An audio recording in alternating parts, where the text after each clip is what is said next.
Good morning বন্ধুরা। এটা হচ্ছে লস্যি। তো এইটা এখন খারাপ হয়ে গেছে। কি করে বুঝলাম? কারণ এটা ফুলে গেছে। শুধুমাত্র এক্সপায়ার ডেটের জন্য নয়, এইটা ফুলে যাওয়ার একটা কারণ হচ্ছে যে এর মধ্যে ভেতরের যে ব্যাকটেরিয়াগুলো আছে সেগুলোর জন্য। এটা কি করব? এটা তো আর খাওয়া যাবে না। তো এটা খুবই সুন্দরভাবে কাজে লাগানো যায়, যেটা হচ্ছে এটা আমি গাছে দিতে পারি। তো গাছে দিলে কি হবে না, এই গাছগুলোর মধ্যে খুবই গ্রোথটা বাড়বে এবং কোনো রকম জীবাণুমুক্ত থাকবে। তো দেওয়া যাক তাহলে।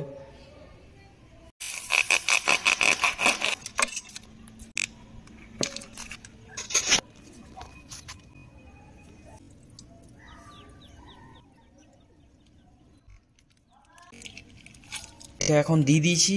তো যদি ভিডিওটা ভালো লেগে থাকে তাহলে লাইক করবে, কোনো কিছু বলার থাকলে কমেন্ট করবে এবং শেয়ার করবে। Bye bye.